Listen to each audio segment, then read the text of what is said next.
Hello, my name's Dave Suckling, and you're watching another episode of Fresh Off the Press English.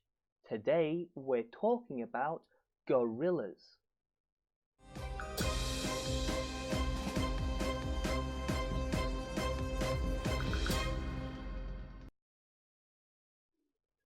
It's Tuesday, the 25th of September 2018. The news is about gorillas making relationships with each other. Long-time relationships. These gorillas make friends and it stops them from fighting each other. Let's look at the headline. Gorillas form lifelong bonds with other apes. Bonds. Bonds. Now this word bonds just means connections. To connect two things together, they bond together. In this story, we're talking about animals, or people, we could say.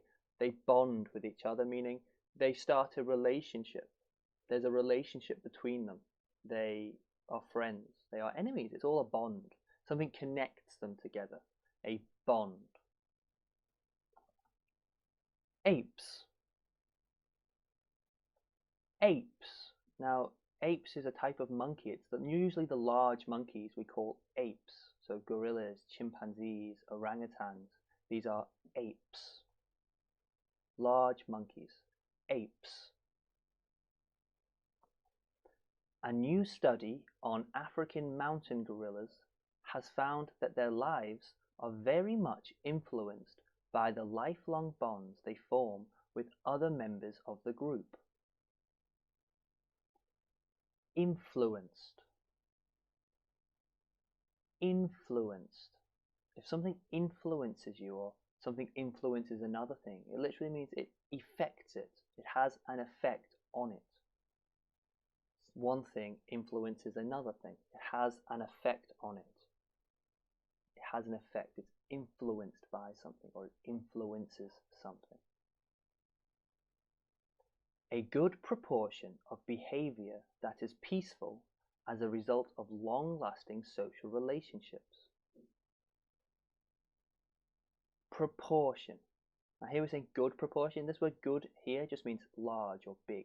Okay, so it's saying a large proportion.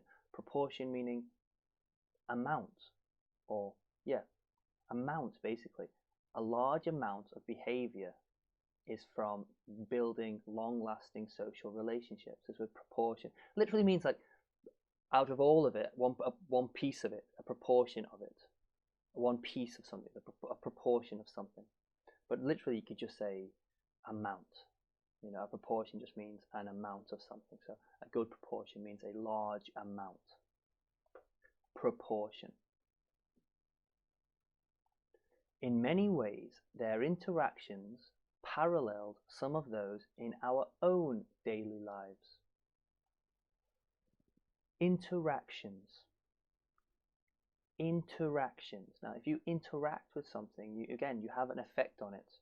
It's not just something you just look at. You're actually changing it. You're affecting it. Here we're talking about different gorillas interacting together, having relationships together, doing things together. They're interactions.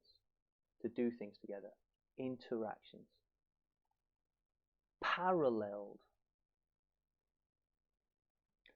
Paralleled. Now, if something is parallel, it means it's literally going the same direction.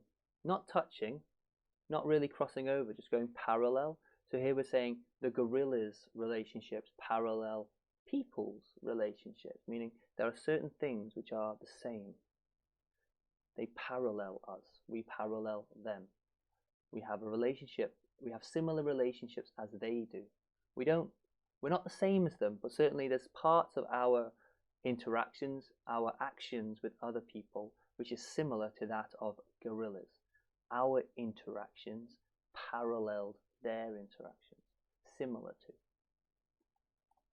Let's look at the words from today's lesson. Bonds. Bonds. Apes. Apes. Influenced. influenced, proportion, proportion, interactions, interactions, paralleled, paralleled. These are good words when we want to talk about different people's relationships and actions, and how maybe some actions are paralleled, some actions are in proportion, meaning we share similar actions in proportion to other people's, and bonds, relationships. These are good, important words. Of course, we're influenced as well. You know, our actions are influenced by our bonds, we would say. Write them down and remember them. Another good story about animals, the same as yesterday's story. An interesting story showing how animals can build relationships with each other, and those relationships are similar to our own relationships. So maybe they're not so different from ourselves as we often think. You know, animals might also feel emotions and care the same as people do. I don't know, but anyway. Thank you for watching this episode of Fresh Off the Press English. I hope I can see you again tomorrow for another interesting news story from around the world. As always, don't be bored, be busy. Bye bye.